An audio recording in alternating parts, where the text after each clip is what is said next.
Assalamualaikum warahmatullahi wabarakatuh. Selamat pagi anak-anak. Apa kabar? Semoga kalian selalu dalam keadaan sehat walafiat. Anak-anak,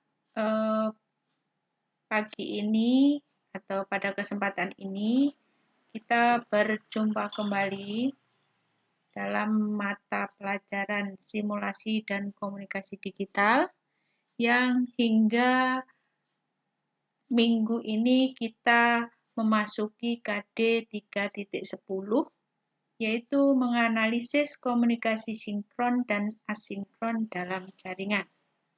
Dan KD 4.10 adalah melakukan komunikasi sinkron dan asinkron dalam jaringan.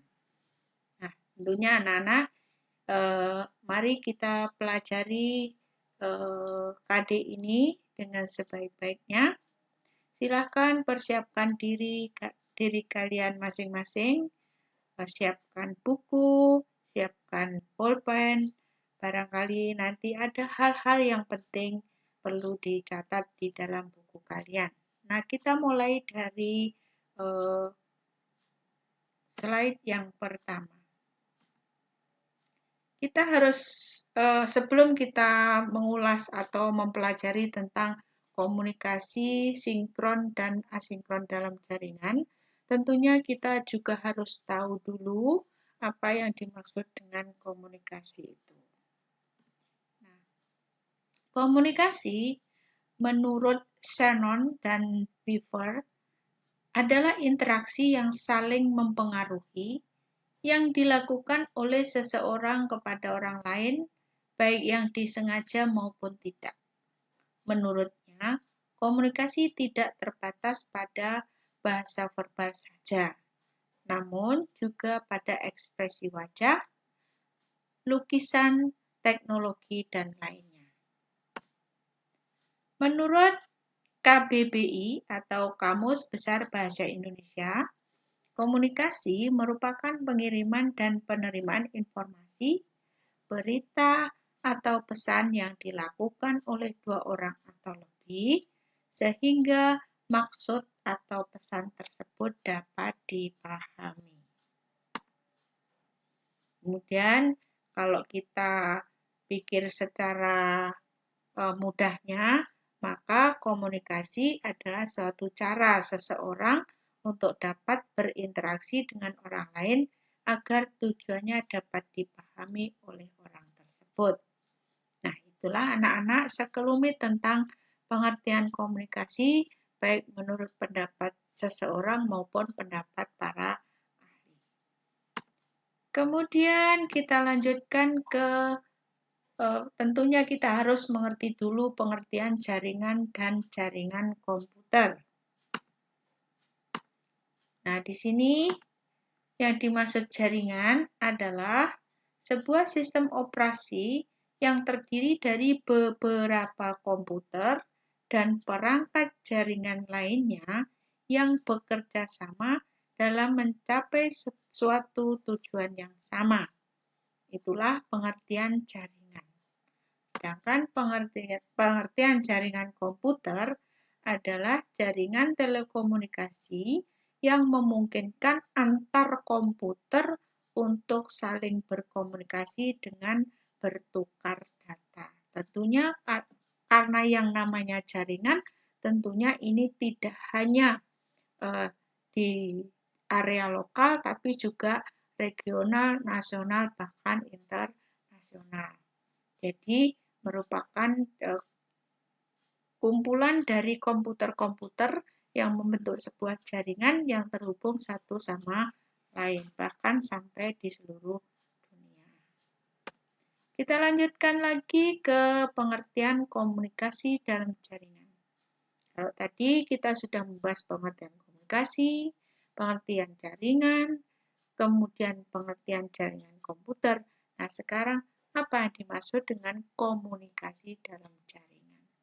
Tentunya, cara berkomunikasi di mana penyampaian dan penerimaan pesan dilakukan dengan atau melalui jaringan internet. Ya. Itulah pengertian komunikasi di dalam jaringan. Nah, sekarang apa tujuan dari komunikasi di dalam jaringan itu sendiri? Nah, ini ada beberapa tujuan dari komunikasi di dalam jaringan. Di antaranya adalah meningkatkan partisipasi komunikasi. Yang kedua adalah memudahkan pengelolaan. Tentunya yang dikelola adalah data dan informasi. Kemudian yang ketiga bertujuan untuk efisiensi tenaga, waktu, dan juga biaya. Berikutnya agar bisa berbagi sumber daya atau resources. Yang keempat dalam rangka bertujuan untuk keamanan data. Berikutnya adalah sebagai media komunikasi, di mana kita bisa menyampaikan berbagai macam informasi atau data kepada pihak lain. Juga untuk integrasi data. Jadi, kalau di dalam jaringan itu, maka berbagai macam data bisa disatukan dengan cara adanya jaringan sehingga terkumpul di dalam satu server. Sehingga ini yang dimaksud dengan integrasi data. Selanjutnya kita akan mempelajari manfaat atau kegunaan komunikasi dalam jaringan. Banyak manfaat ya dengan adanya jaringan ini. Berbagai macam manfaat bisa kita dapatkan. Di antaranya adalah bermanfaat sebagai media untuk menyampaikan informasi kepada masyarakat, untuk memotivasi seseorang, untuk interaksi sosial, sebagai alat ekspresi diri, untuk menghemat biaya, dapat membentuk suatu komunitas, dan yang terakhir adalah dalam rangka meningkatkan kreativitas seseorang.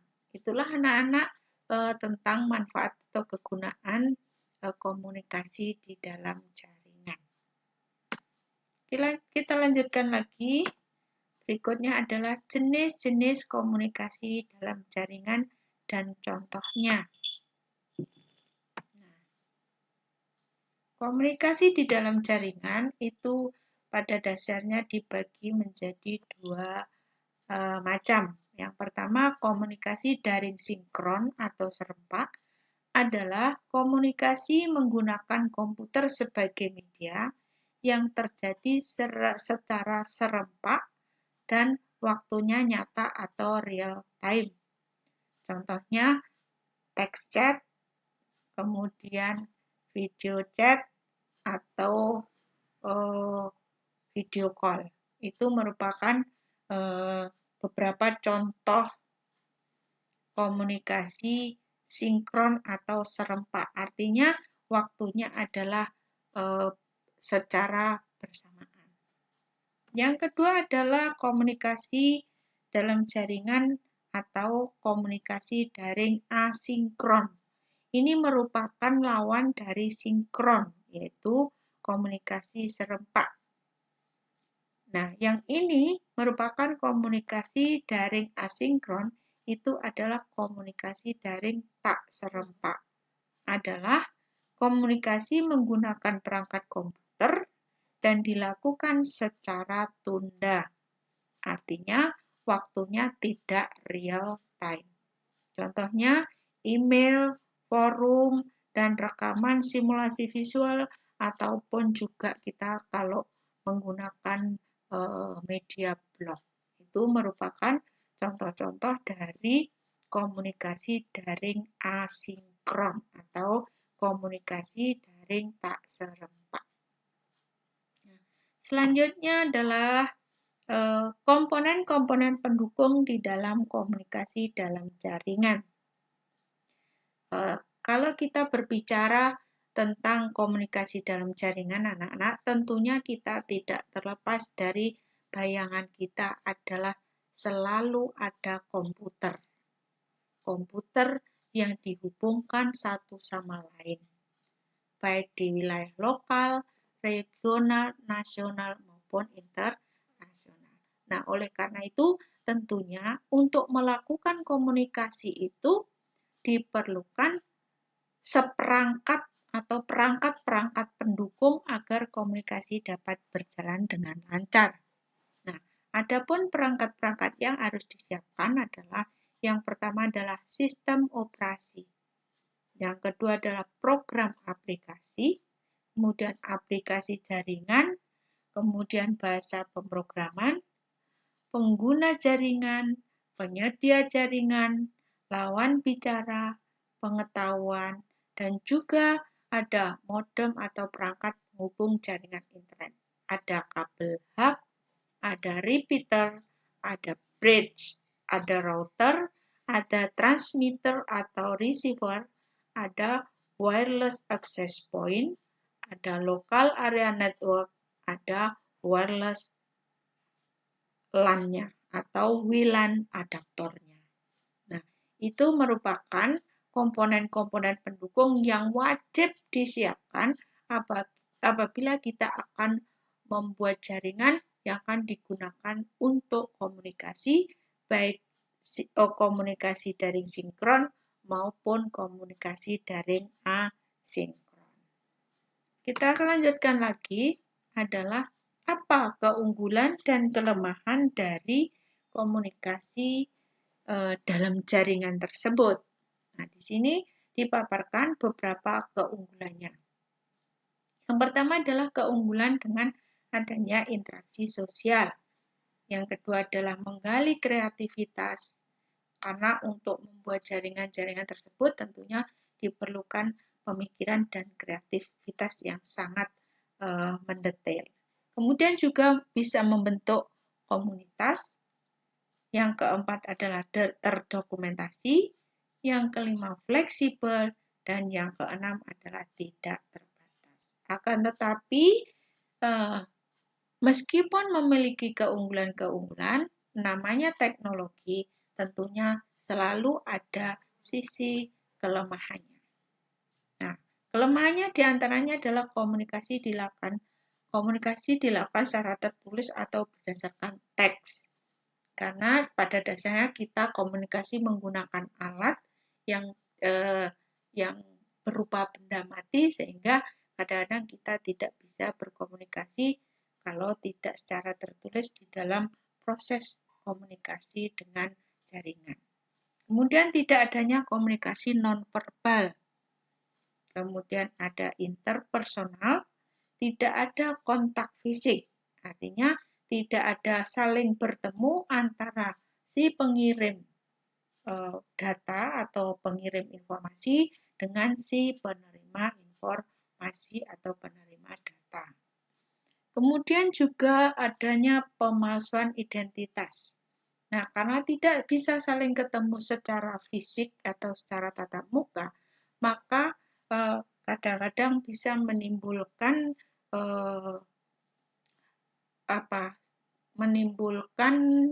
hal-hal yang buruk karena kita tidak bisa saling bertemu, sehingga terjadi berbagai macam pemalsuan identitas.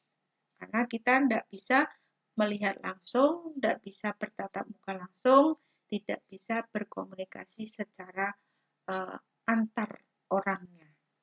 Kemudian membutuhkan waktu yang jauh lebih lama dibandingkan dengan komunikasi secara langsung.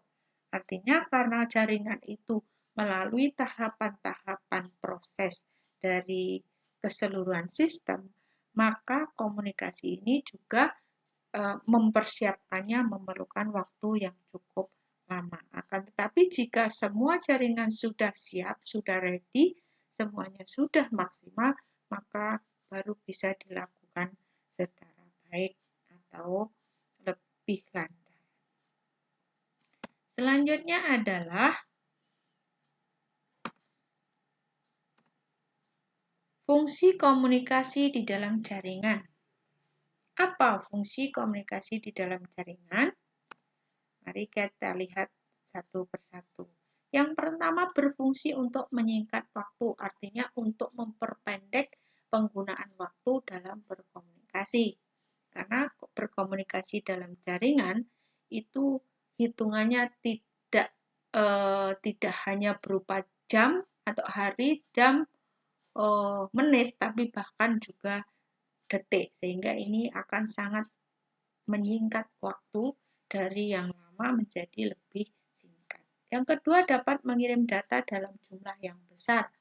Jika memang dari keseluruhan perangkat, baik software maupun hardware, itu sudah memenuhi standar atau standar yang sudah dibakukan, maka dalam komunikasi ini si pengirim bisa mengirimkan data dalam jumlah yang relatif besar. Yang ketiga, dapat berkomunikasi dengan orang yang berjarak jauh. Meskipun melalui perangkat elektronik atau benda mati, maka tetap pengirim dapat berkomunikasi dengan pihak yang jaraknya cukup jauh, baik dalam negeri bahkan sampai ke luar negeri. Yang berikutnya adalah komunikasi bisa berlangsung dengan melibatkan beberapa orang sekaligus. Karena namanya jaringan, pasti yang terlibat tidak ada 1-2 orang, tetapi juga melibatkan banyak orang. Kemudian berfungsi untuk pengungkapan emosional. Jadi kita bisa menyampaikan hal-hal yang bersifat emosional. Yang terakhir dapat menjadi sasaran motivasi dan evaluasi. Nah, ini anak-anak diantaranya adalah fungsi komunikasi di dalam jaringan.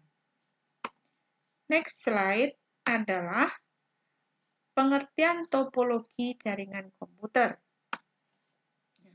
Suatu jaringan komunikasi yang menggunakan komputer akan berjalan dengan baik apabila didukung oleh topologi yang baik dan maksimal. Artinya topologi yang terstandar dan memenuhi syarat-syarat. Apakah itu yang dimaksud dengan topologi? Topologi adalah suatu cara atau konsep yang digunakan untuk menghubungkan beberapa atau banyak komputer sekaligus menjadi suatu jaringan yang saling terkoneksi. Jadi, kita kalau akan membuat sebuah jaringan komputer, baik itu di tingkat lokal maupun regional atau nasional, itu harus mengerti dan paham tentang topologi. Nah, apakah topologi yang sering digunakan di dalam membuat jaringan komputer untuk komunikasi dalam jaringan? Nah, di antaranya adalah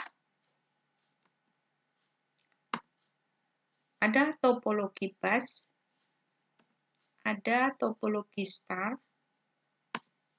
topologi ring, topologi tree, topologi mesh, topologi peer-to-peer, topologi linear, topologi hybrid, topologi broadcast, dan topologi hierarki.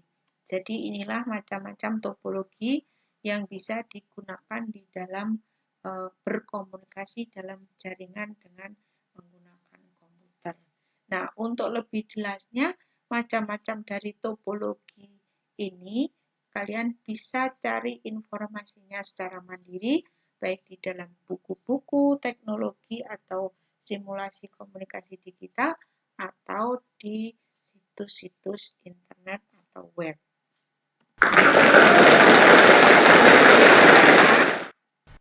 Nah, demikianlah anak-anak sepintas tentang komunikasi sinkron dan asinkron di dalam jaringan.